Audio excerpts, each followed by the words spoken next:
Dari awal anak saya tidak pernah saya titipkan di rumah dengan babysitter karena saya tidak pernah percaya. Saya aja ibunya bisa habis sabar sama anak saya, apalagi orang lain. Dia nggak sayang. Emang Bapak pikir babysitter ngerawat anak Bapak gara-gara dia sayang sama anak Bapak? Karena Bapak bayar. Tenang.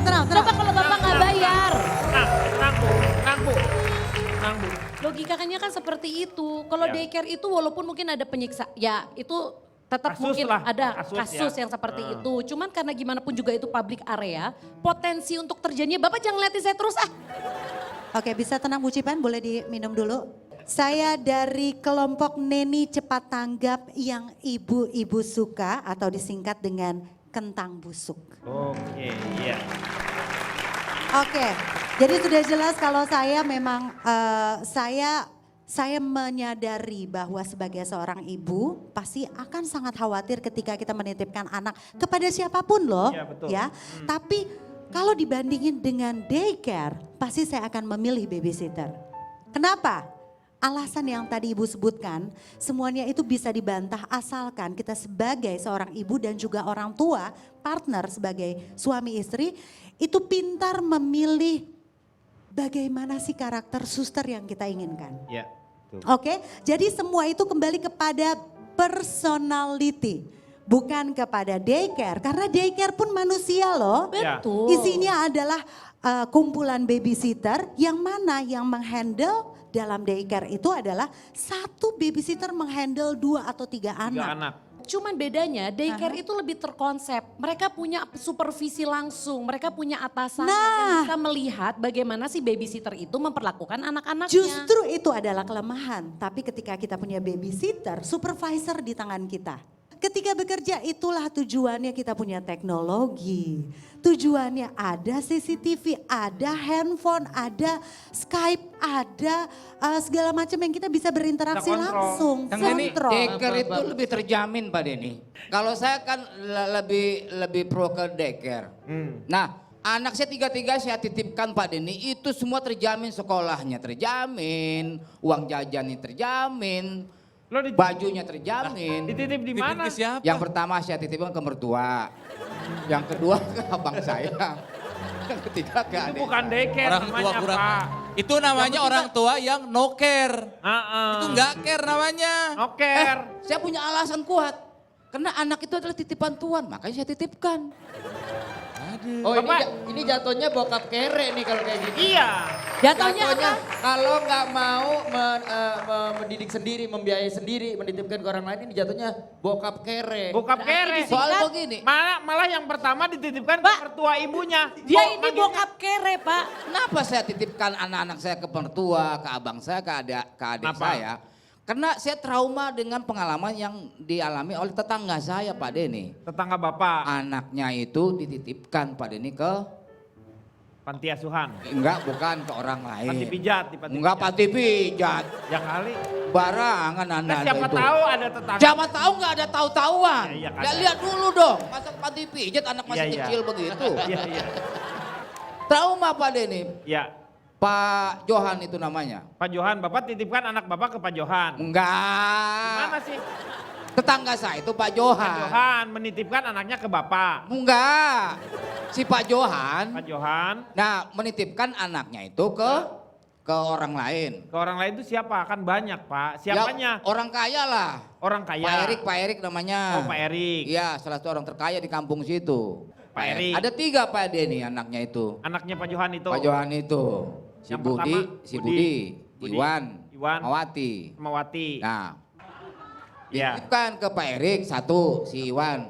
Nah, si Wati Sewati dititipkan ke Pak Pak ini, Pak Yanto. Nah, Pak Yanto ini dia jago ngaji, seorang ustadz Pak Denny.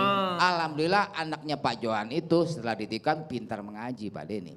Kemudian yang satu lagi, dia itu pintar bahasa Inggris karena Pak Erik itu pintar bahasa Inggris bahasa Pak Denny. Inggris. Akhirnya Budi bisa bahasa Inggris. Ya, akhirnya si Budi bisa bahasa Inggris. Nah si Wati pulang dari sana itu, dia itu ternyata Pak Denny pulang-pulang, waduh wataknya keras kepala Pak Denny. Kenapa dia dititipkan ke? Karena dititipkan ke tempat penitipan helm Pak Denny. Keras kepala. Silakan, Ronald. Oke, selamat malam semuanya. Malam. Saya dari Satuan Papa Keren Dermawan Suka Joget. Singkat apa tuh? Tepuk tangan, apa? Disingkatnya apa? Disingkat Super Dad. Oh, Super Dad. Saya pengalaman aja Kang. Ya saya dibesarkan dulu waktu kecil itu. Dibesarkan di sebuah keluarga yang bekerja ibu bapaknya. Pak Erik. Gitu. Nggak ada hubungannya sama Pak Erik, udah. Orang tua saya itu dua-duanya dulu bekerja. Iya. Kalau saya sih beda dulu dibesarkannya sama Ya. kakek dan nenek. Hmm. Gitu, jadi masih dalam lingkaran keluarga juga. Ya, tapi kan katanya suka ada efek negatifnya itu bahwa kakek dan nenek itu kalah terus. Jadi apa aja si cucunya mau dikasih. Manja gitu. Manja. Efeknya apa efeknya? Efeknya dibesarkan oleh kakek nenek. Iya. Saya jadi orang yang penuh dengan kasih sayang. Oh, karena berarti Karena memang di lingkungan keluarganya full perhatian sama saya waktu itu. Jadi meskipun terpisah kota, dulu orang tua saya di Bandung, pas saya dibesarkan di Garut, tapi semua perhatian keluarga tumplak blek ke saya. Gitu. Jadi intinya satu sebetulnya, mau dibesarkan oleh bantuan babysitter atau daycare, harus dibesarkan dengan kasih sayang. ya. Anda intinya. dulu Tapi- pengungsi ya? Hah? Pengungsi dulu emang. Bukan, Bukan. kontraktor. Ayah saya dulu kontraktor. Dulu rumahnya masih ngontrak. Rumahnya masih sederhana, di gang, suka bocor, kakek saya nggak tega. Nah. Wah kasihan anak ini, dibawa digedein di Garut. Saya setuju sebenarnya, emang intinya kasih sayang. Tapi apa yang dikatakan oleh Cipan itu, apakah mampu seorang babysitter itu orang nggak ada hubungan apa-apa, dia bekerja bukan dengan kasih sayang, tetapi Nah. dia bekerja dengan uang. Betul, Ya. motivasinya beda. Nah, motivasinya itu Betul, bagaimana memang. melibatkan si motivasinya itu supaya ada di dalam diri dia. Kalau misalnya harus memilih tetap ya, karena tadi diversusin kan, Ya. daycare sama babysitter, saya lebih memilih daycare. Lebih memilih daycare. Ya, karena apa? Dengan di daycare itu berarti si anak akan belajar berinteraksi dengan anak-anak yang lain. Bersosialisasi dengan anak-anak yang lain. Saya lebih senang seperti itu. Kenapa? Karena saya akan mempersiapkan anak saya nanti menjadi seorang warga dunia. Anak saya suatu hari nanti akan menjadi seorang global citizen. Dan daycare adalah salah satu sarana pembelajaran awalnya. Kalau sama Neni di rumah terus, Iya. saya takutnya apa coba? Individualis lah ya. Lengket sama si Neni Betul. dibandingkan dengan orang tuanya. Dan- Kalau sama di daycare mah enggak ada, karena banyak gitu orang yang diajak berinteraksi. Makanya tadi dikatakan oleh Cipan bahwa yang namanya daycare itu bukan menjamin sih sebenarnya, tidak jarang sekali melihat ada anak yang terlambat berbicara. Betul. Betul, tetapi banyak sekali orang tuanya yang terlambat membayar. Ya, kejadiannya tuh. Sama soal fasilitas mungkin ya Ci ya, karena tidak Ya, semua betul. keluarga mampu membeli fasilitas yang ada di daycare. Daripada satu dipakai buat Betul. satu orang saja, Ya. mendingan satu dipakai buat rame-rame. Yes. Sharing. Nah dari kecil anak sudah diajarin sharing. Ya, salah satunya Respect other, menghormati orang lain, itu bagus tuh nilai-nilai. dan salah satunya ditingkatkan lagi pendidikannya ketika dia masuk ke SD. SD sekarang tuh sudah tidak lagi memakai sistem ranking. Jadi mereka lebih banyak bekerja sama. Jadi dihimpun, mereka tuh tidak lagi individualis, dia ranking berapa, nilainya berapa. Tetapi ditingkatkan adalah bagaimana perkembangan si anak itu sesuai dengan minatnya nanti. Sehingga sistemnya sekarang itu lebih ke sistem skor. Begitu. Ya. Tapi Ini saya juga nyambungnya sama daycare tadi apa Pak? ini kerjasamanya itu. Oh, Jadi anak itu kerjasama. mulai dengan, karena setiap orang dibesarkan itu dengan dengan hal yang lainnya. Kalau misalnya Anda spesialisasi, misalnya Anda dokter tidak akan menjadi lagi bahwa karena saya dokter misalnya dibutuhkan oleh, karena dia juga butuh orang ekonomi, butuh orang hukum. Jadi mereka sebenarnya saling bekerja sama, begitu. Nah daycare bisa memfasilitasi Sipi. Masih apa sih? Memfasilitasi itu. Ya. Mana tim babysitter?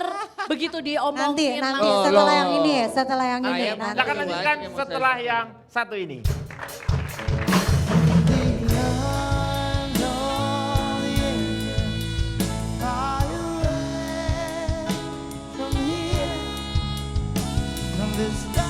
Itu aja udah gak konsisten. Justru menurut saya itu adalah sebuah keuntungan.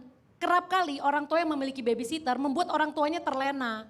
Sampai akhirnya ketika pulang kerja karena capek, ayo datoh masih ada babysitter. Loh, kalau Sedangkan misalkan kalau di emang terlena kan daycare- bisa aja dia ngerasa bahwa ketika itu ada momen dia jatuh bangun. Ini bukan lagu dangdut Oh Bapak. sorry.